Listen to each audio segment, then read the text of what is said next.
A few months before the shot, Here's Michael in the foul line. A shot on Elo. Good! The Bulls win! They win! Oracle championship number 6. 9 years before the gooseneck, Jordan. Open. Chicago with the lead. and long before he became the GOAT, Michael Jordan was at a crossroads. Although he was the NBA's reigning MVP, number 23 had never made it past the second round of the playoffs, and he was considered by many to be just a big scorer who was incapable of leading a team to the NBA Finals.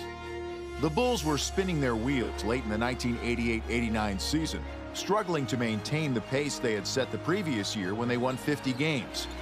On March 8th of that season, with Jordan unable to play due to an illness, Chicago was routed by Boston in a game in which they trailed by 29 heading into the fourth quarter, and despite the Celtics missing their best player.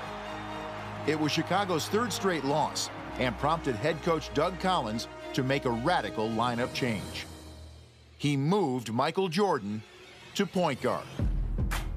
Sam Vincent had been struggling running the Bulls' offense, and Collins wanted to shake things up by putting the ball in the hands of his best player. The move began working almost immediately, and the Bulls started winning. In the first game with the new lineup, the Bulls defeated the Sonics by 17 as MJ tallied 18 points and 15 assists.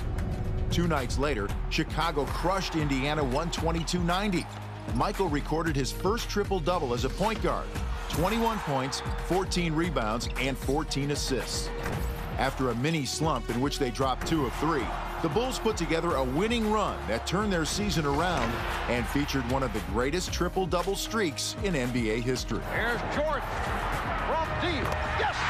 From March 21st through April 4th, the Bulls won 8 of 9, moving to a season-high 18 games over 500 and into 5th place in the tight Eastern Conference. Clearly, Collins' decision to move Michael to the 1 was paying off. Chicago scored at least 100 points in all 9 games and won a couple in the closing seconds as Scottie Pippen hit a clutch shot. Ty Pippen gets it out to the left, shoots a 3. It's yes! It's in! Yes! 5 seconds remaining. But through it all, the one constant was Michael Jordan, whose scoring, rebounding, and playmaking carried the Bulls. During the Bulls' run of victories, number 23 recorded triple-doubles in 7 straight games, the longest streak since Wilt Chamberlain's 9 games in a row in 1968, and a run that was eventually matched by Russell Westbrook early in the 2016-17 season. Here's Jordan on the drive, spins in on Vinnie Johnson, left baseline jumper is in. But the good mojo the Bulls experienced over the past 2 weeks came to a crashing halt during a home-and-home series against their old nemesis, the Detroit Pistons.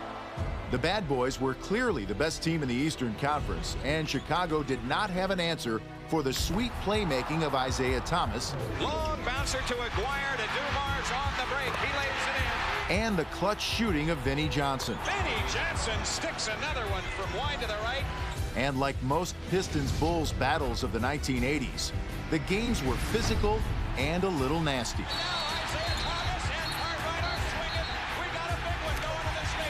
The Pistons won both games of the home-and-home and swept the season series from Chicago 6 games to none.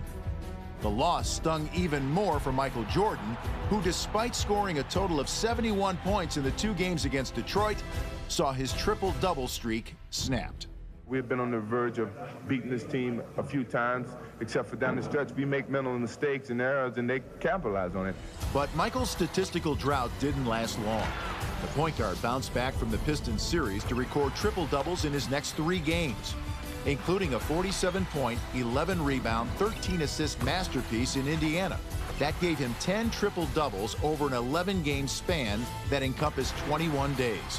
One of the most remarkable statistical runs in league history.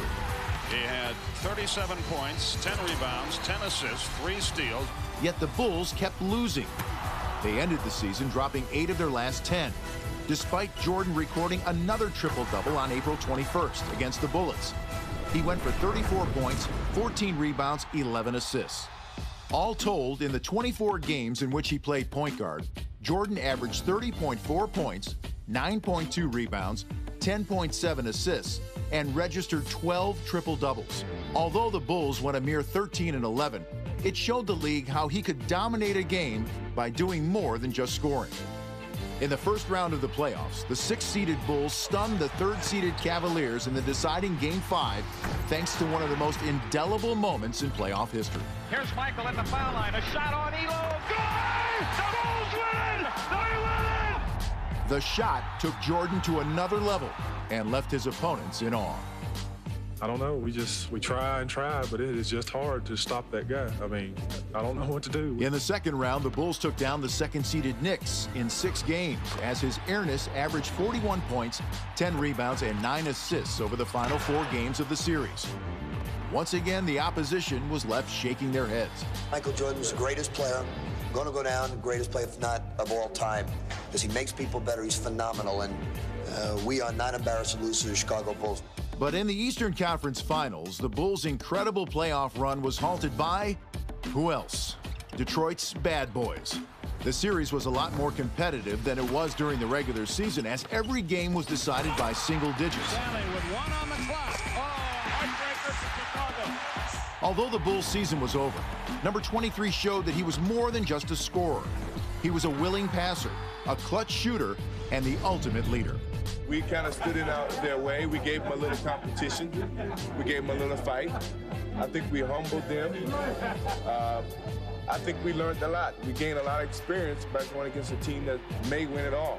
Jordan moved back to his natural shooting guard position the following season, where he'd play the remainder of his storied career. But you have to wonder what type of numbers he would have put up had he remained at the point. Perhaps Russell Westbrook will be chasing Michael Jordan's triple-double records, and not just those of Oscar Robertson.